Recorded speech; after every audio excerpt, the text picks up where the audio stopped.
Irmãos, trataremos então nessa noite a terceira e última parte a respeito da fé salvadora, que é a fé salvífica, que é a fé verdadeira, a fé que salva.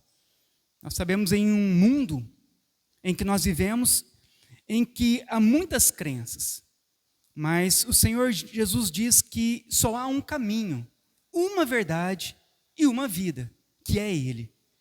Ou seja, todos os outros caminhos, todas as outras verdades, todas as outras coisas que estão fora de Cristo são mentiras.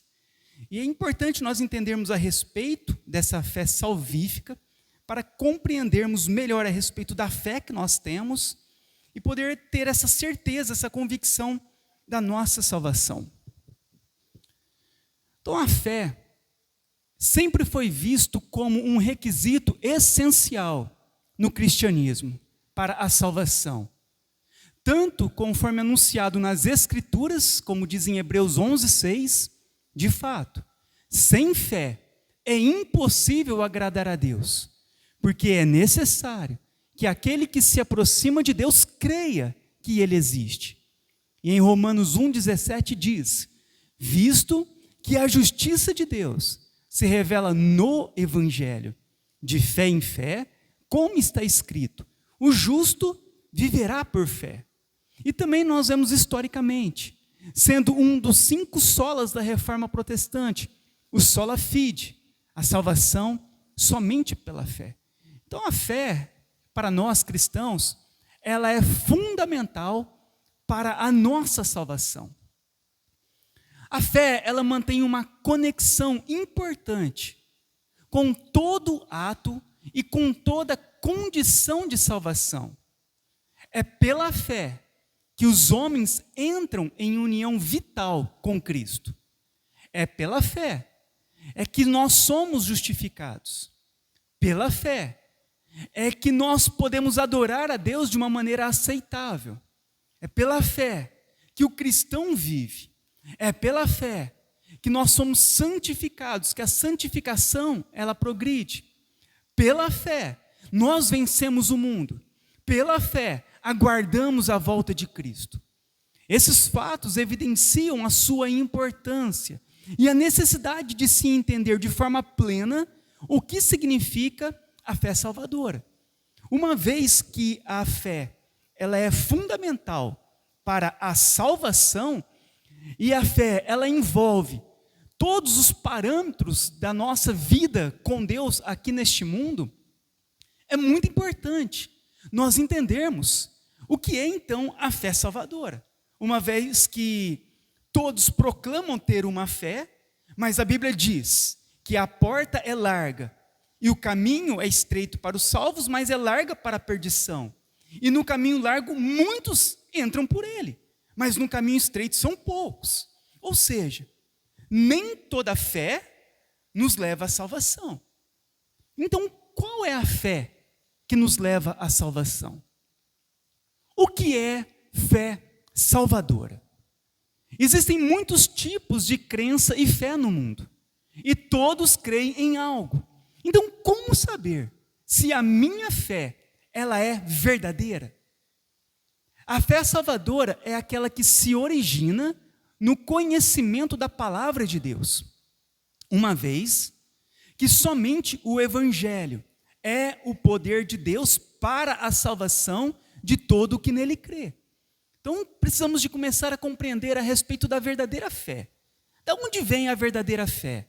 Ela se origina da onde? Do Evangelho, do conhecimento no Evangelho.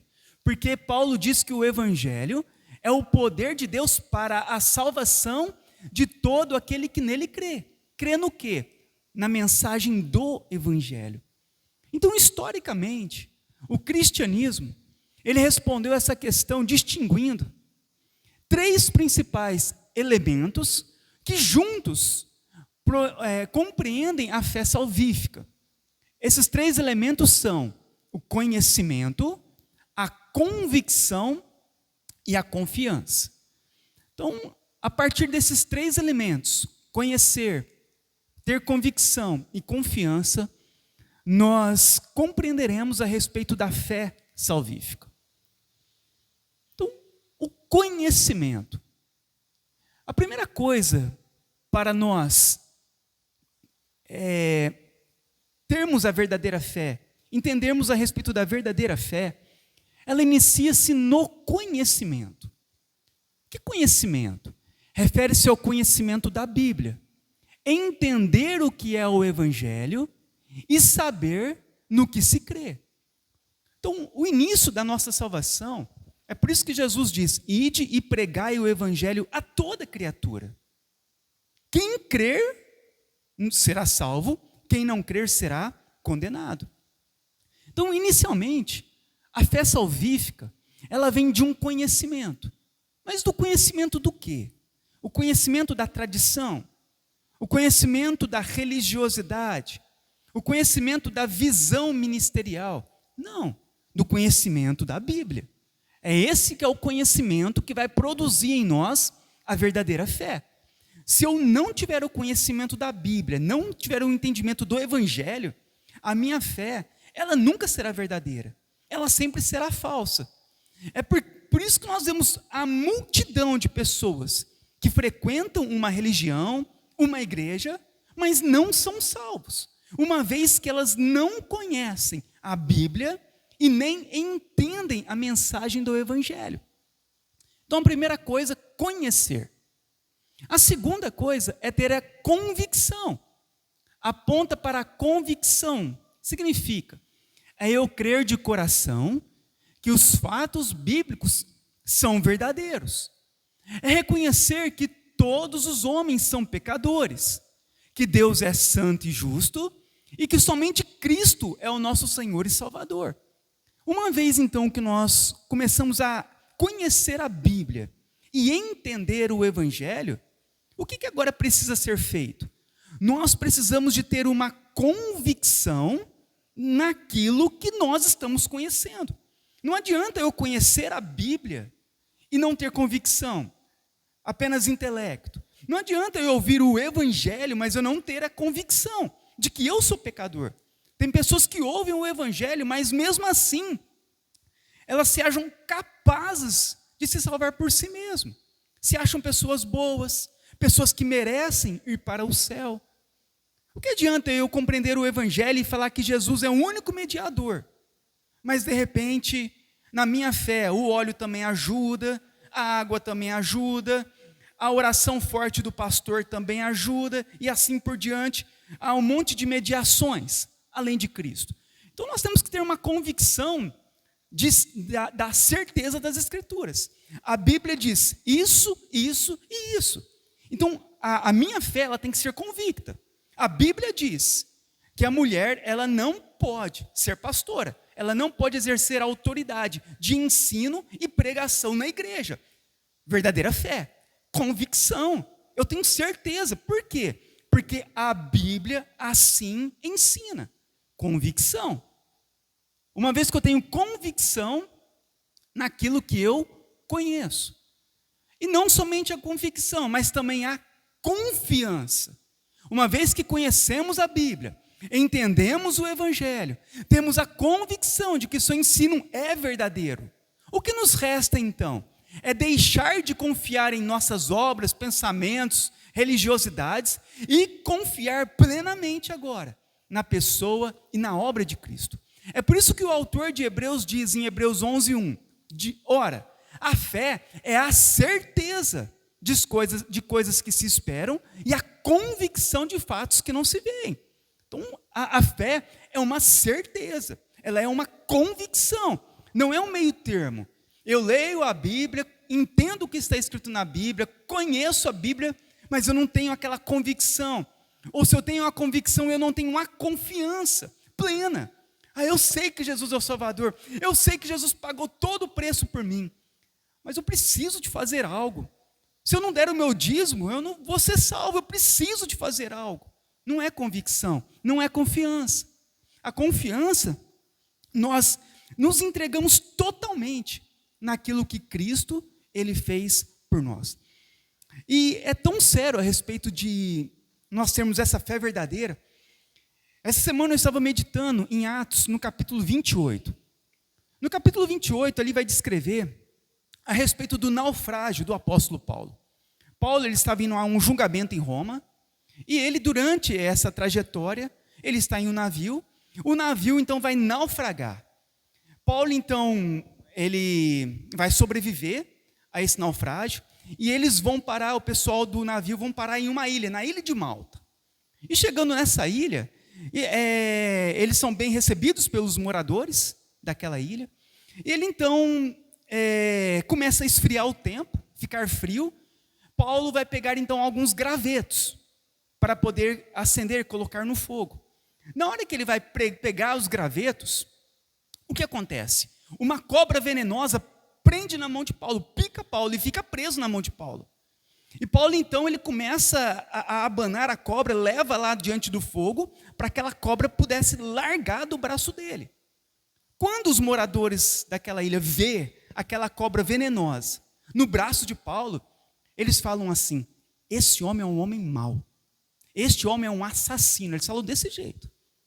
Escapou do naufrágio, mas pela sua maldade agora ele não escapará da morte, porque uma víbora havia picado ele, e os moradores conheciam aquela víbora e sabiam que toda pessoa que aquela cobra picasse morria. E eles então falaram: aquele homem é mau. E eles começam a observar que nada acontece com Paulo. Paulo prossegue normalmente lá, fazendo as suas coisas. A mão dele nem incha diante daquela picada. Então eles começam a falar: não, aquele homem não é um assassino. Aquele homem lá é um Deus. Olha o pensamento das pessoas. Olha como que oscila o pensamento das pessoas. Em um momento, eles estavam falando que Paulo era um assassino. Alguns minutos depois, eles estavam falando: não, Paulo é um Deus. As pessoas, quando elas não estão fundamentadas em algo, elas creem em tudo, e ao mesmo tempo não creem em nada. A fé delas é dessa forma. Uma hora elas acreditam numa coisa, uma hora elas mudam de opinião, acreditam em outra. Uma hora elas estão acreditando em alguma outra coisa, depois já não acreditam mais naquilo, acreditam ao contrário daquilo. E por que isso acontece? Porque as pessoas não têm o conhecimento correto e não colocam a fé dela no lugar correto. E é por isso que a fé verdadeira, ela não é apenas um conhecimento de que existe um Deus. Aquele povo de Malta conhecia, sabia que existia um Deus, mas eles chamaram Paulo de Deus, o apóstolo Paulo de um Deus. Entende que nós precisamos de um conhecimento, mas um conhecimento específico, um conhecimento da Bíblia e do Evangelho. Uma convicção no que está escrito na Bíblia e no Evangelho, e uma confiança plena na Bíblia e no Evangelho. Então a fé salvadora, ela é uma graça de Deus. Este ponto é crucial, pois denota que a capacidade de crer para a salvação não é próprio do ser humano decaído, mas sim um dom divino.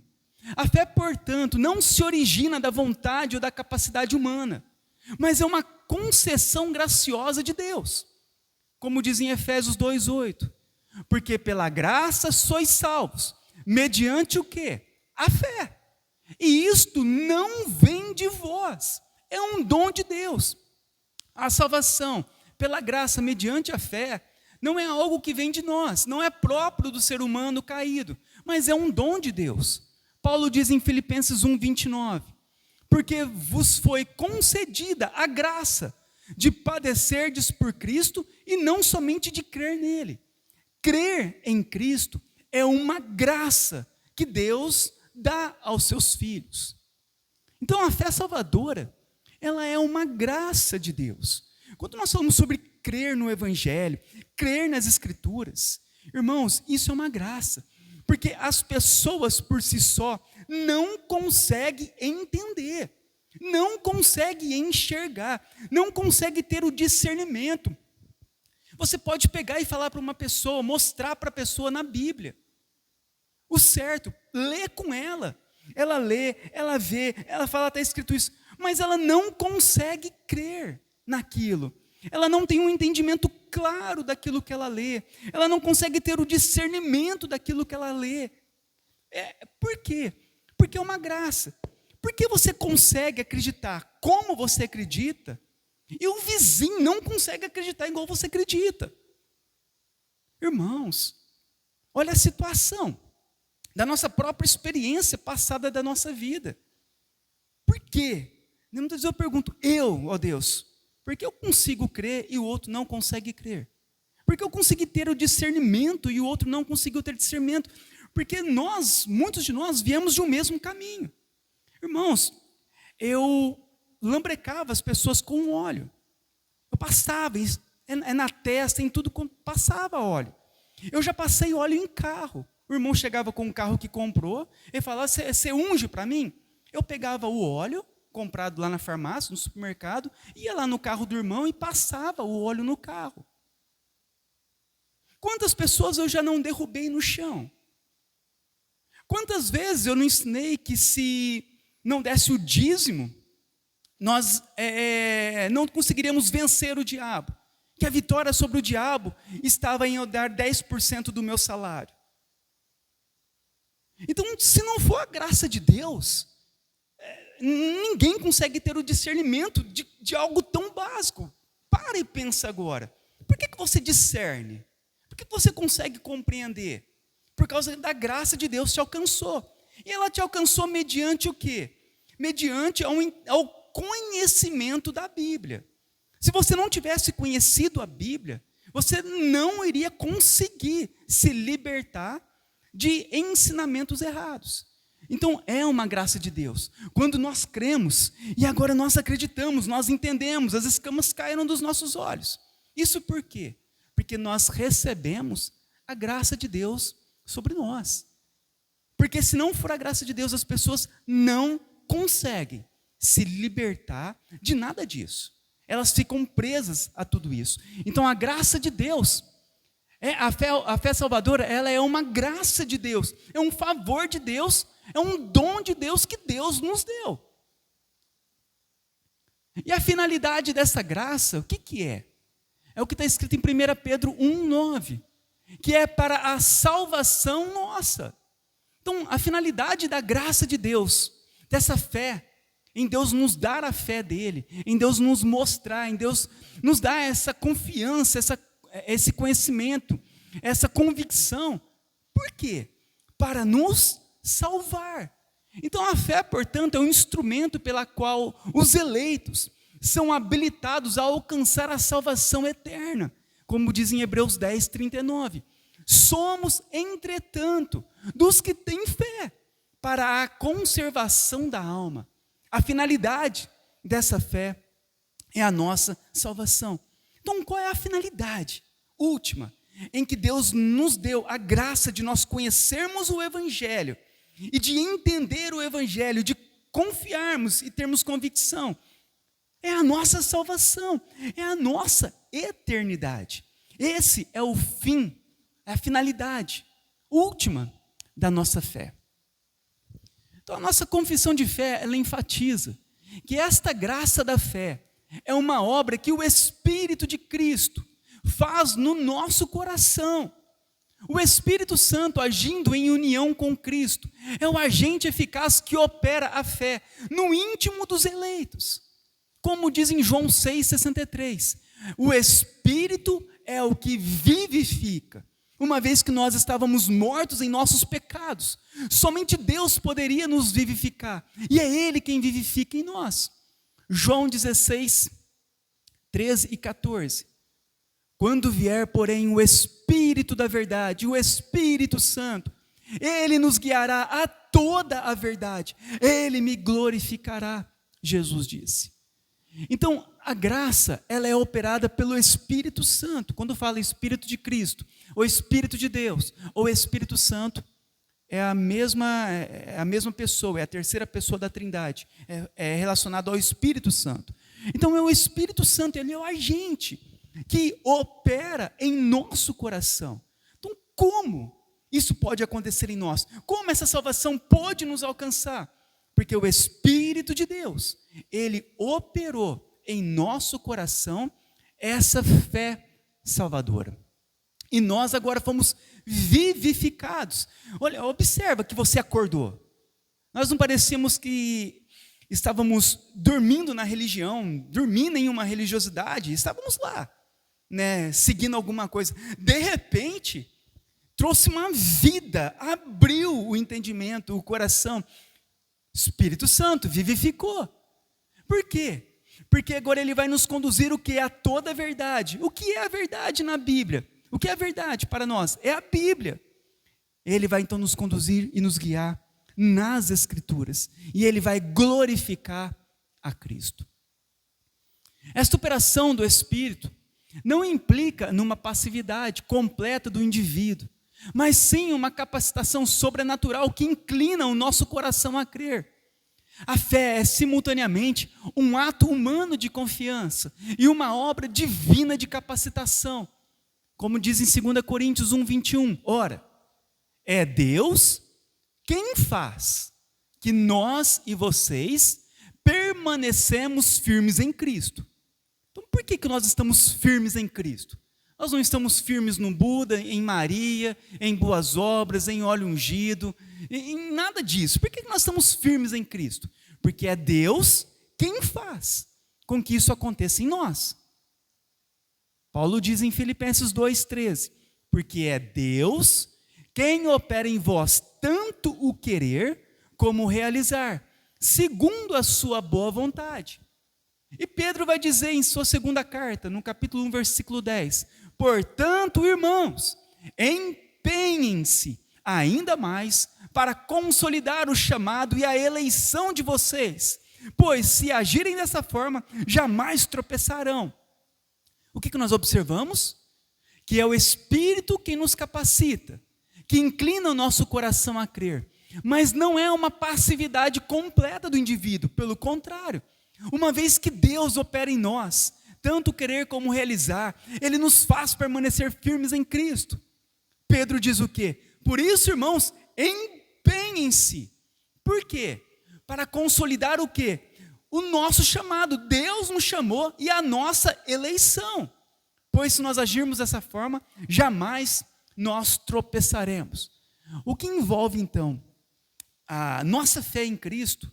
Ela é impulsionada por uma obra do Espírito Santo em nosso coração, que nos leva a crer em Cristo. Porque nós cremos em Cristo e somente em Cristo.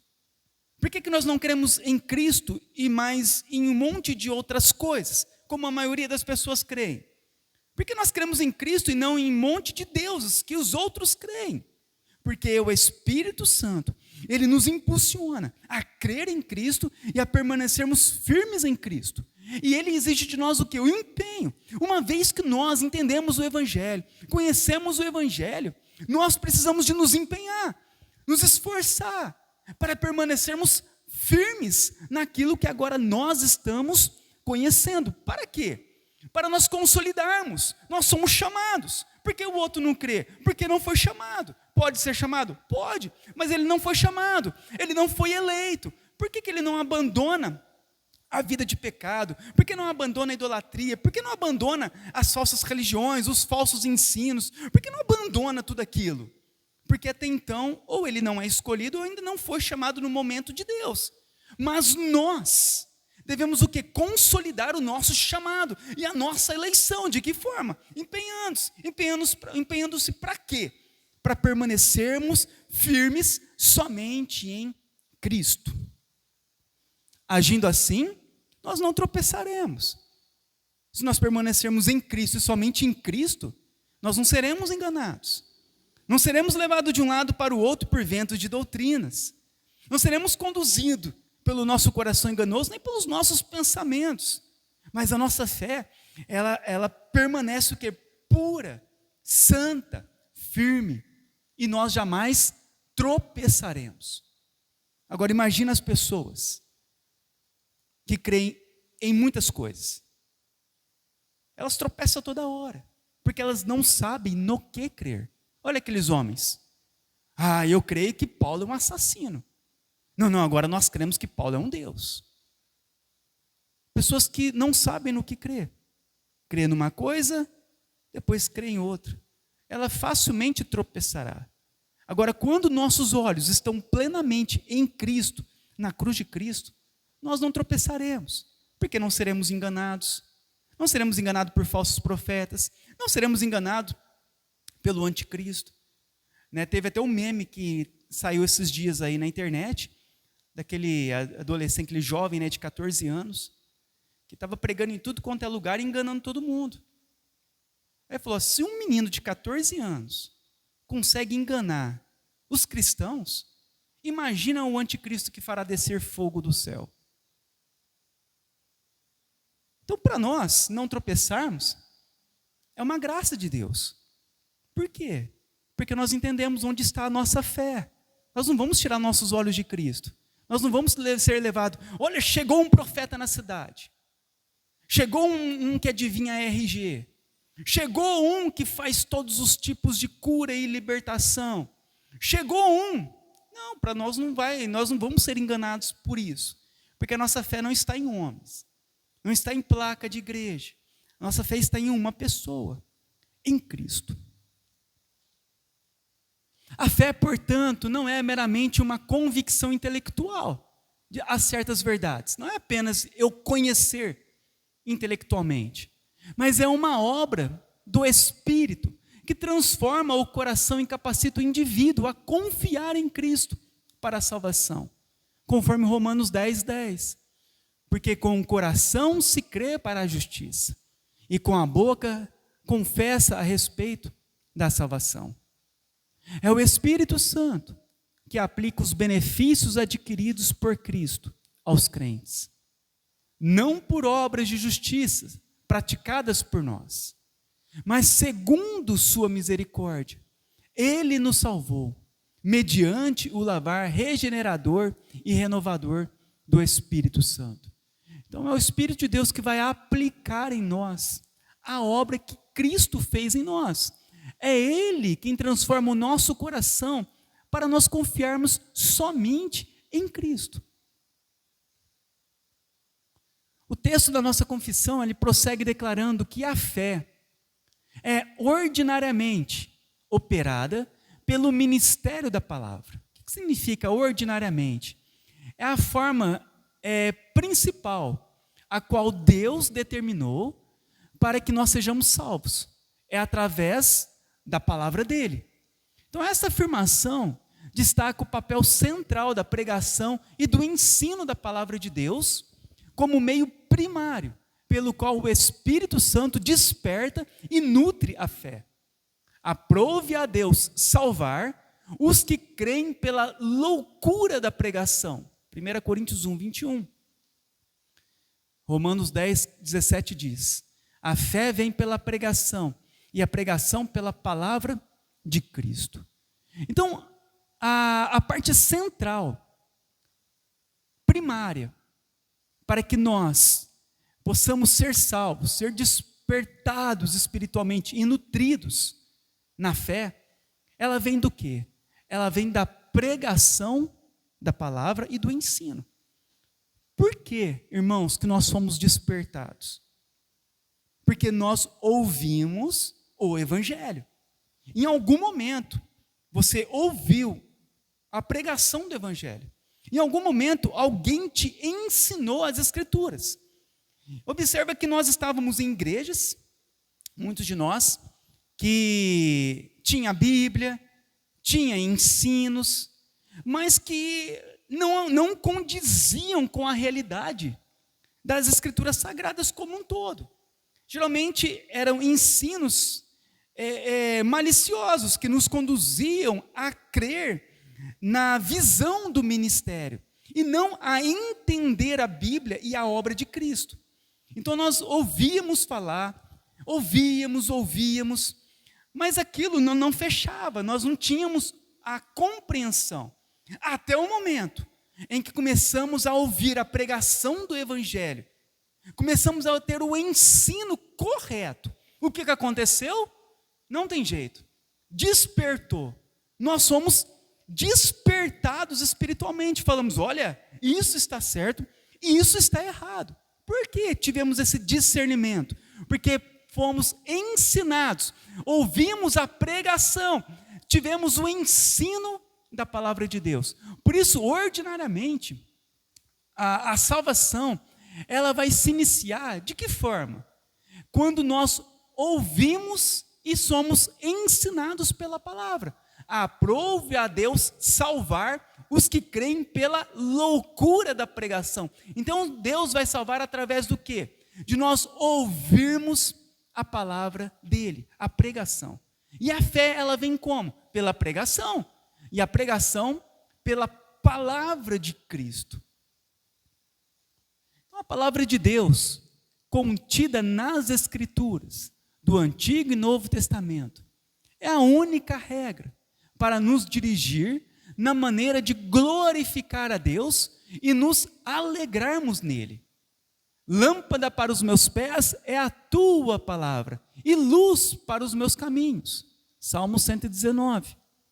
A Bíblia, ela é inspirada por Deus e útil para o ensino, repreensão, correção e educação na justiça, como diz em 2 Timóteo 3. Então, o ministério da palavra é o instrumento escolhido por Deus para comunicar a verdade que gera a fé. Então, a igreja, por isso que nós falamos sobre evangelizar. Ele não está falando para nós salvar, mas para nós evangelizarmos. Porque quando nós pregamos a palavra, ensinamos a falar a palavra, falamos a verdade para as pessoas, aquela palavra, ela nunca vai voltar vazia. Ou ela vai despertar aquela pessoa do sono espiritual, ou ela vai condenar aquela pessoa por rejeitar a palavra. Então, quando nós pregamos a palavra, nós estamos servindo a Deus. Porque muitas vezes nós pregamos e falamos, mas a pessoa não creu. Você foi um servo de Deus para levar sobre aquela pessoa o juízo de Deus. Porque um dia ela vai comparecer diante do tribunal de Deus e Deus vai falar para ela, aqui, foi pregada a você, mas você rejeitou a verdade. Da mesma forma, ao pregarmos a verdade, quando a pessoa, ela crer, ela o quê? Ela será salva. E tudo isso é uma operação de Deus no coração daquela pessoa. Por isso nós devemos pregar, é um instrumento para comunicar a verdade que vai gerar fé. Irmãos, uma vez que a pessoa ouve a verdade, se ela continuar rejeitando a verdade, ela vai ficar sempre perturbada a vida inteira. Ouvindo aquilo, eu sei que não pode, eu sei que está errado, eu sei. Meu irmão, aquilo vai ficar martelando a vida inteira nela, na mente dela, no coração dela, nos ouvidos dela. Por isso nós não podemos olhar para resultados. Falar, não vou pregar mais, não vou falar mais. Eu falo para todo mundo, mas ninguém crê. Eu falo para as pessoas, mas ninguém entende. Continua pregando. Não foi isso que Deus falou para Isaías? Isaías falou, quem eu enviarei? Envia-me a mim. Deus falou, você vai. Mas você vai pregar e ninguém vai se converter. Você vai falar e ninguém vai conseguir entender. Por quê? Porque é Deus quem salva. E Ele vai salvar quem e quando Ele quiser.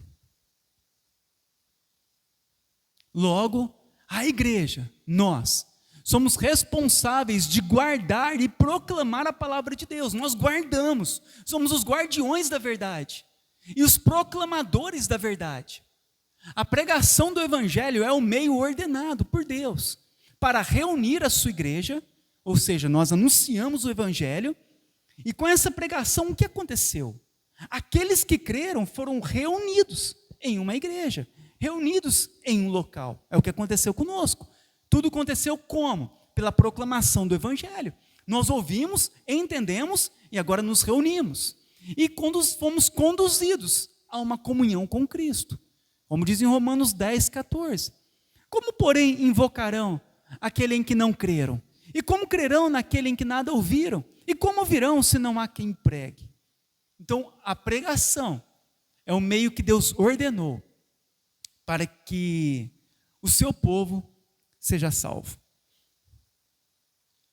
A fé salvífica, ela é aumentada e fortalecida pelo ministério da palavra, que seria a pregação e ensino, bem como pela administração das ordenanças, batismo e ceia, e pela oração.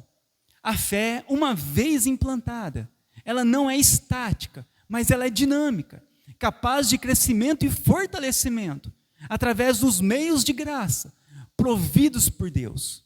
Portanto, como vocês receberam Cristo Jesus, o Senhor, continuem a viver nele, enraizados e edificados nele, firmados na fé, como foram ensinados, transbordando de gratidão, como diz em Colossenses 2, 6 e 7.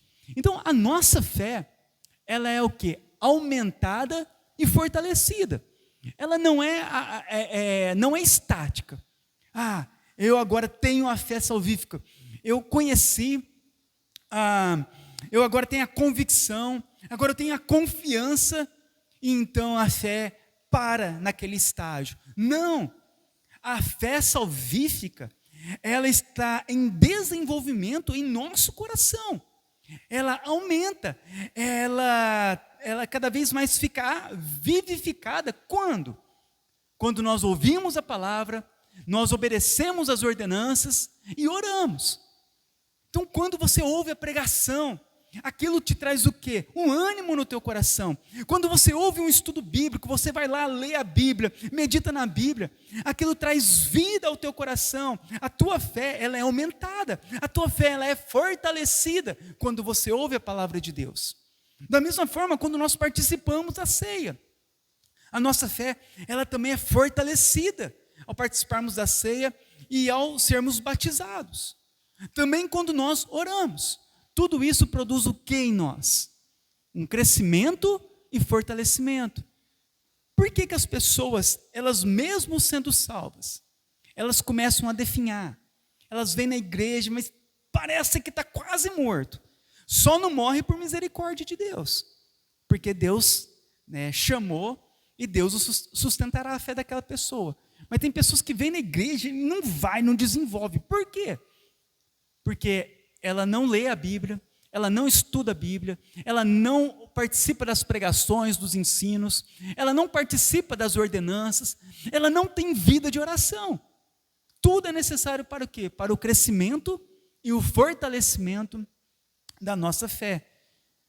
Isso não vem de um clique, de um botão. Nós queríamos, Vou apertar um botão e agora eu vou ficar forte na fé. Não. Vem do quê? Do empenho. Continuem. O que Paulo diz aos Colossenses? Continuem a viver. O quê? Enraizados e edificados nele. Continuem firmados na fé. Continuem naquilo que vocês foram ensinados, transbordando de gratidão. Continuem. Aqui mostra o quê? Que aqueles irmãos deveriam se esforçar. Deveriam permanecerem firmes naquilo que aprenderam, na fé verdadeira. Com que forma? Com gratidão no coração. Assim como a palavra é um meio ordinário para a operação inicial da fé, ela continua sendo essencial para o seu crescimento.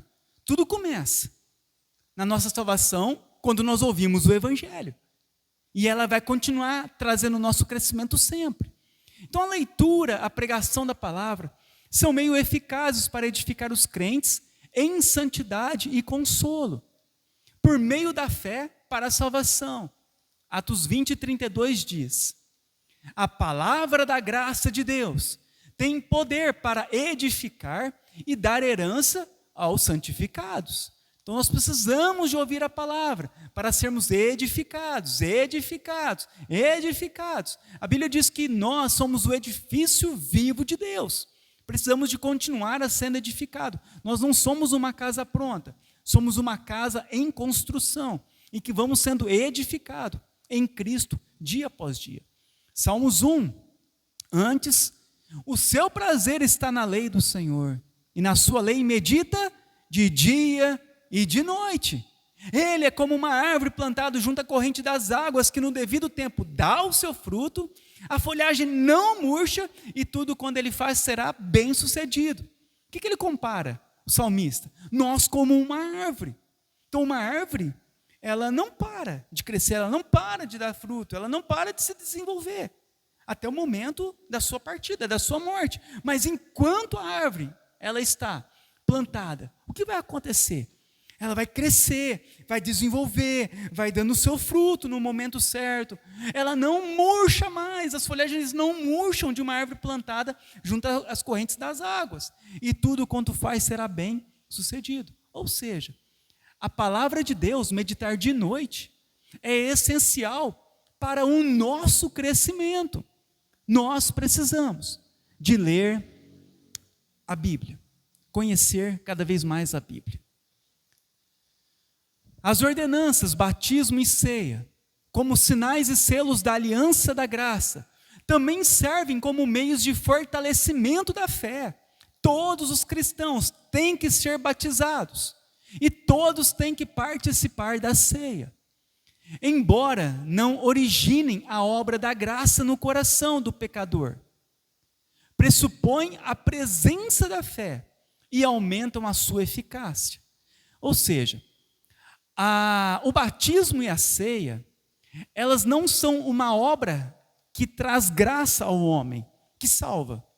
Nós não batizamos para sermos salvos e nem tomamos a ceia para sermos salvos ou perdoados de pecados e assim por diante, como muitas religiões ensinam, que a pessoa pode obter graça, favor, perdão por meio do batismo ou da ceia. Nada disso.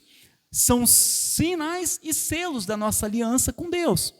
Mas uma vez que participamos da ceia e do batismo, o que acontece? Nesses elementos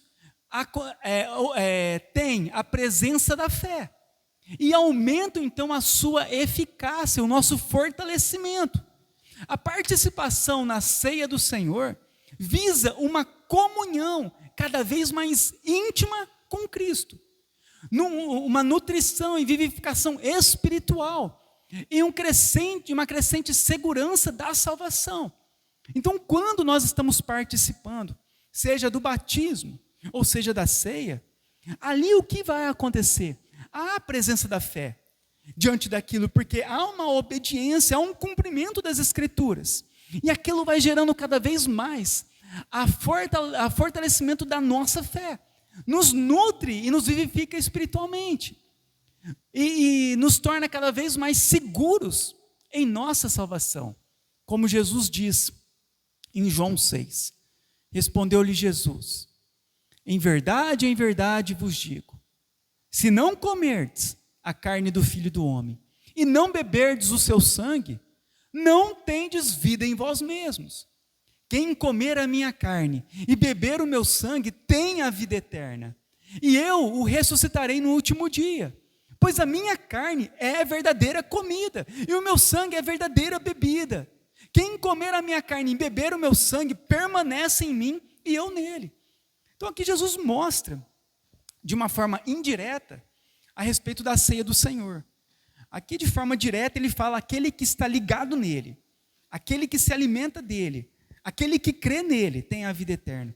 Mas de uma forma indireta, Jesus vai falar para nós também a respeito da importância de nós cearmos, de nós participarmos da ceia dele, para nós cada vez mais termos essa comunhão, essa intimidade com Cristo. Quando nós estamos participando da ceia, nós estamos ali naquele momento em comunhão com a igreja e em comunhão com o próprio Cristo, nos alimentando do próprio Cristo, de forma espiritual. Assim, quem come e bebe da sua carne, permanece nele, ele permanece em nós e nós permanecemos nele. Outro meio que nos fará aumentar e nos fortalecer a fé é a oração, como uma comunicação direta com Deus. É outro meio pela qual a fé é aumentada e fortalecida. Não andeis ansiosos de coisa alguma, em tudo, porém, sejam conhecidas diante de Deus as vossas petições, pela oração e pela súplica, com ações de graça. E a paz de Deus, que excede todo entendimento, guardará o vosso coração e a vossa mente em Cristo Jesus. Filipenses 4. Então, a oração é um meio a qual a nossa fé ela é aumentada e ela é fortalecida. Nós precisamos de orar. Nós precisamos de ter uma comunhão com Deus. Nós precisamos de conversar com Deus. Quando nós lemos a Bíblia, Deus está falando conosco. Quando nós oramos, nós estamos falando com Deus. Por isso a necessidade, tanto de um como do outro. É neste momento em que nosso coração, a nossa mente, ela vai ficar guardada por Cristo. É neste momento em que Deus vai nos abençoar, que Deus vai nos ajudar, vai nos fortalecer. Quando?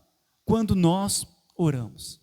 Então, através da oração, seja particular ou coletiva, a que nós fazemos todos os dias em casa, ou a que nós fazemos na igreja, os crentes buscam a Deus, reconhecem a sua dependência dEle e recebem as bênçãos necessárias para o seu crescimento espiritual. Então, estes meios da graça, quando atuam em conjunto, sobre a operação do Espírito Santo, para nutrir e fortalecer a fé dos crentes ao longo da nossa jornada cristã. Então, quando nós nos reunimos também para o momento da oração, não há ali uma reunião em vão. Estamos ali apenas para marcar um dia da nossa religiosidade. Não, nós estamos ali naquele momento, enquanto nós estamos ali, Deus ele está operando em nossa vida. Deus está operando em nosso coração. Deus está nos ajudando, nos fortalecendo. Deus está ouvindo os nossos pedidos. Deus está ouvindo os nossos clamores. Deus está ouvindo a nossa necessidade. Deus está ouvindo para aquilo que nós estamos orando. E tudo isso faz o quê? A nossa fé ser aumentada e fortalecida. E todas as coisas, todos os meios, quando atuam em conjunto, com a ajuda do Espírito Santo, nós então permaneceremos de pé ao longo da nossa jornada cristã. É importante então nós relembrarmos 3 coisas para a nossa fé.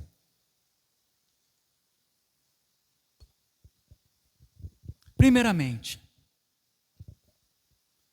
nós somos salvos pela fé, independentemente de obras, visto que Deus é um só, o qual justifica por fé, justificar, perdoar, tornar justo pecadores. Pelo quê? Por fé, não é por fé e por obras, por fé e dízimo, por fé e batismo, por fé. Então, visto que Deus é um só, e justificará por fé o circunciso e mediante também a fé o incircunciso, o judeu e o não judeu. Todos só podem ser salvos por meio da fé. Então somos salvos não pelas obras que realizamos para Deus, mas pela obra que Deus fez por nós. Deus entregou o seu Filho. Ele morreu pelos nossos pecados. Sua morte substitutiva satisfez as demandas da lei e cumpriu os reclamos da justiça divina. Portanto, a base meritória da nossa salvação é o sacrifício de Cristo em nosso favor. Tomamos posse da oferta da graça pela fé. Recebemos essa salvação gratuita pela fé. Então, algo que nós não podemos nos esquecer. Porque conforme as pessoas vão caminhando na fé, elas acabam se esquecendo a respeito disso. Salvos somente por meio da fé. Segunda coisa, salvos pela fé em Cristo e somente nele. Outra coisa que o homem se esquece. É por meio de Cristo, não é qualquer fé. É a fé em Cristo e somente nele. Muitas pessoas até começam com a fé em Cristo, mas passa o tempo, passa os anos, a pessoa começa a querer acrescentar algo à salvação. É o que aconteceu na igreja protestante. Quando eles rompem com o catolicismo romano, 5 solas da reforma. Somente a fé, somente a graça, somente glória a Deus, somente as Escrituras, somente Cristo. Mas olha hoje, passaram-se o tempo esqueceram tudo aquilo e colocaram um monte de outras coisas. É Cristo e mais um monte de outras coisas para ser salvo. Mas nós temos que relembrar, é por Cristo e somente nele. A salvação não nos é dada pela fé na igreja, como o catolicismo romano ensina, né? Que é a fé na igreja, a igreja católica romana que salva. Ou como também a congregação cristã ensina. A congregação cristã, ela ensina que a igreja é a graça de Deus. Não é Jesus que é a graça de Deus, é a igreja, a denominação. Eles ensinam que é isso, nada disso. É a fé somente em Cristo, não é na placa da igreja. Essa fé, ela não é apenas uma convicção intelectual, não é apenas um entendimento. Eu sei que é só Cristo. Não é somente isso. Porque até os demônios creem e tremem, como diz em Tiago 2. E eles não são salvos. Também não é uma fé temporária, apenas para as coisas do aqui e do agora. Muitos confiam em Deus quando precisam de um socorro. Mas terminado o problema, eles voltam novamente as costas para Deus. Também não é esse tipo de fé, né? A fé temporária. Não, eu preciso de buscar a Deus, estou cheio de problema, está difícil, está complicado. Meu Deus, me ajuda. Aí vai na igreja por causa do problema. Acabou o problema, foi curado, foi abençoado, recebeu a porta de emprego. O quê? Tchau. Não volta mais para Deus. Fé temporária. Fé na igreja. Nenhum desse tipo de fé salva. Somente a fé em Cristo e nele somente. Então, a fé salvadora, ela é uma confiança exclusiva na pessoa e na obra de Cristo. É confiar somente nele para a redenção. A Bíblia é enfática quando diz em Atos 4:12, e não há salvação em nenhum outro, porque abaixo do céu não existe nenhum outro nome dado entre os homens pelo qual importa que sejamos salvos, em nenhum outro. Nem em placa, nem em Maria, nem em José, nem em anjos, nem no pastor, nem no Papa, e nem em ninguém, a não ser em Cristo. Somente Ele é o Salvador. Não existe outro nome pelo qual importa que sejamos salvos. Lembra disso, irmãos? Salvos somente pela fé em Cristo e nele somente. E a terceira coisa importante que nós não podemos esquecer, que nós somos salvos pela fé com um propósito, para as boas obras. A fé e as obras não estão em oposição, elas complementam-se. A fé é a causa da salvação, somos salvos pela fé, e as obras são a sua consequência. Se realmente eu fui salvo, realmente eu farei boas obras. Somos salvos somente pela fé, independentemente das obras. Mas a fé que salva nunca vem só.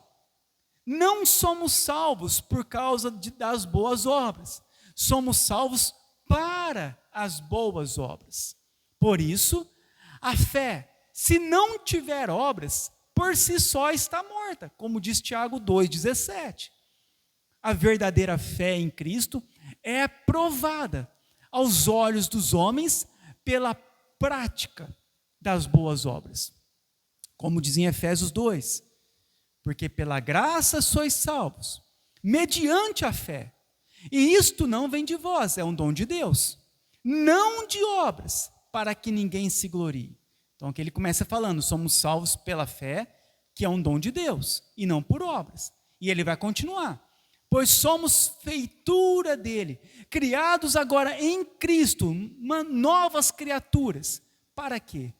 Para boas obras, as quais Deus de antemão preparou para que nela andássemos. Uma vez que Deus nos salvou, Ele agora vai nos conduzir a viver uma vida piedosa, a fazer boas obras, a amar o próximo, a perdoar, a ajudar Então, a nossa vida, ela agora vai ser manifesta que realmente nós fomos salvos. Como eu sei que eu fui salvo? Porque recebi um novo coração. Agora eu tenho a fé na pessoa certa. Eu tenho entendimento. E não somente de forma intelectual, mas agora o meu coração, ele se sujeita ao Espírito Santo, a qual vai produzir o fruto do Espírito: amor, paz, alegria, mansidão, fidelidade, domínio próprio. Então, as obras, elas vão manifestar que nós somos salvos. Então, não adianta falarmos que temos a verdadeira fé, mas a nossa vida, ela não ser demonstrada no dia a dia com as nossas atitudes. Conclusão de tudo isso: a fé salvadora, ela é apresentada primeiramente como um dom da graça divina, essencial para a salvação da alma. Nunca esqueçam disso. É uma graça. Você foi salvo pela graça. Você estava em uma falsa religião. Você acreditava em outros deuses. Você buscava outras verdades. Não tinha discernimento, não tinha entendimento. Estava lá perdido no meio da morte, na morte espiritual. Estava lá perdido no meio de tudo isso. Mas observe que Deus foi lá onde você estava. E pela graça, Ele te chamou. Pela graça, Ele abriu os teus olhos para ter o entendimento do Evangelho, para a salvação da tua alma. Em segundo lugar, a sua origem é atribuída à obra eficaz do Espírito Santo no coração dos eleitos, evidenciando a iniciativa soberana de Deus na salvação. A nossa salvação é uma obra do Espírito de Deus em nosso coração. Por que você crê e o outro não? Porque o Espírito de Deus alcançou a tua vida, despertou você, mostrou a verdade para você, te convenceu. Quando Ele vier, Ele nos convenceria do quê? Do pecado, da justiça, do juízo, que somos pecadores, da justiça de Cristo, juízo, do juízo eterno de Deus. Fomos convencidos por quem? Quem te despertou? Quem te mostrou? Quem te colocou no caminho? Foi Deus, através do Espírito Santo. É uma obra eficaz, por isso que nós chamamos de chamado eficaz. Ele chamou, irmãos, é irresistível. Chamou, despertou, acabou, não tem como voltar atrás, porque nossos olhos foram abertos para a verdade máxima, para contemplarmos a glória de Cristo. Lembra de Paulo? Ele achava que estava, ao perseguir a igreja, estava servindo a Deus. Ele matou Estevão lá, consentiu a morte de Estevão, achando o quê? Que estava servindo a Deus. Até Jesus aparecer para ele. Aquele homem nunca mais foi o mesmo. De perseguidor, agora ele se tornou um perseguido. Eficaz. Iniciativa da soberania de Deus em salvar nós, pecadores. E o terceiro, na conclusão, o ministério da palavra, a pregação, o ensino, a meditação, é estabelecido como meio ordinário, principal, pela qual o Espírito opera a fé, ressaltando a importância da pregação e do ensino bíblico. Por fim, o crescimento e o fortalecimento da fé são vinculados ao contínuo ministério da palavra, a administração das ordenanças, batismo e ceia, a prática da oração, estruturando os caminhos pelos quais os crentes são edificados na fé, praticando boas obras, até a consumação da salvação. Olha que interessante. Agora nós somos o que estabelece, o que opera em nós a fé, o Espírito Santo que opera em nós a fé, através do quê? Da pregação e do ensino bíblico. Muitos de nós começamos vindo na igreja, e você começou a ouvir a pregação, você começou a ter o estudo bíblico, e aquilo aconteceu o quê? É um meio ordinário. O Espírito Santo então operou em nós a fé. Como? quando nós ouvimos a pregação. Não foi você teve a fé verdadeira porque você veio à igreja e gostou de igreja. Não. Você tem a fé verdadeira porque você ouviu a Bíblia. Você entendeu a Bíblia. Você ouviu o Evangelho. E por causa disso, o Espírito Santo operou em nós a fé verdadeira. Eu queria terminar com a frase de Spurgeon, relacionado a isso. Para Spurgeon, a fé salvífica, ela é fundamental. Ela não é apenas um acreditar em Deus, como muitos dizem, mas sim uma confiança total em Jesus Cristo para a salvação. É a fé que nos aproxima de Deus e nos unindo a Ele e permitindo que recebamos a graça da salvação. Então, essa é a verdadeira fé. É a fé que operou em nossos corações. A fé que nos alcançou em Cristo Jesus. E eu creio, irmãos, que muitas vezes nós deveríamos fazer uma reflexão profunda a respeito disso. E sermos mais gratos a Deus do que Deus fez em nós. Porque não é qualquer fé que salva. Pessoas que estão ouvindo um outro evangelho, Paulo diz que são malditos. Pessoas que estão debaixo de uma maldição. Pessoas que ouvem verdades e mentiras tudo misturado, não é o evangelho de Cristo. Não é uma igreja verdadeira.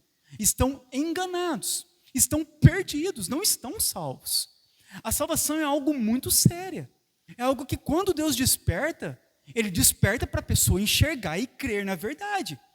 Como uma pessoa, ela pode estar vivendo em uma mentira, como uma pessoa pode estar lá crendo em uma rosa ungida, que vai levar para casa aquela rosa, esperar a rosa secar para levar para a igreja, para depois colocar fogo naquela flor. Como que uma pessoa dessa, irmãos, tem a fé salvífica? Quando o Espírito Santo ele opera para salvar. Ele desperta, ele mostra, ele se revela. Nós vemos que Deus não se revela a todos. Observa lá na Bíblia. Deus revela a Abraão, a família de Abraão, a Moisés, alguns israelitas, não a todos.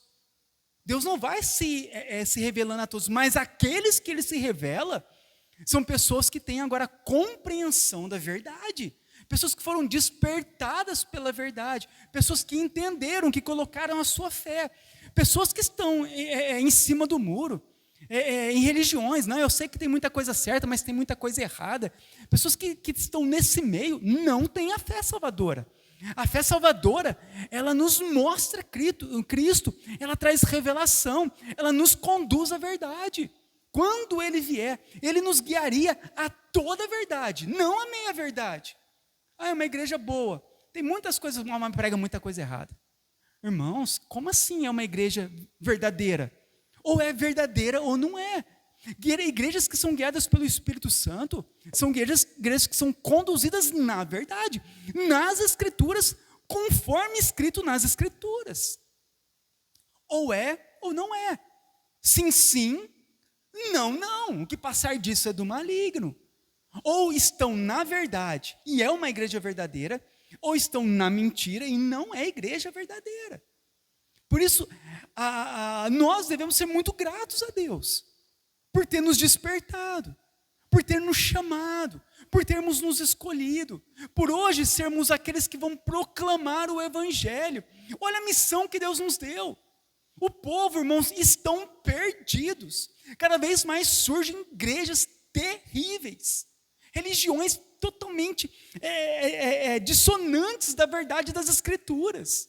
É um outro tipo de igreja, mesmo que esteja escrito igreja evangélica, não importa se é evangélica, se é católica, se é espírita, se está em desacordo com as Escrituras, são falsas, não são verdadeiras. E nós que cremos, que entendemos, temos convicção, somos salvos, fomos salvos. Nós temos uma grande missão: defender essa verdade, guardar essa verdade e pregar essa verdade. Porque como eles vão ouvir Como eles vão saber que estão no erro? Você falando, não, eu sei, é bom, tá certo. Não, você tem que falar a verdade, está errado. Não pode, é pecado. As pessoas precisam de ouvir, então elas não se converterão. Elas precisam de ser confrontadas em sua fé. Nós estamos aqui para quê? Para ouvirmos e irmos embora? Não. Olha Paulo. Paulo foi perseguido a vida inteira dele, cristão, durante o seu cristianismo. Ele não teve folga. Por quê? Ele foi perseguido. Porque ele ficava falando, Jesus te ama. Não, isso está certo. Não, isso vai te levar para o céu. Não, porque ele falava, não, isso é falso. Isso é pecado. Está errado. Não salva. Converte-se. Arrependa-te.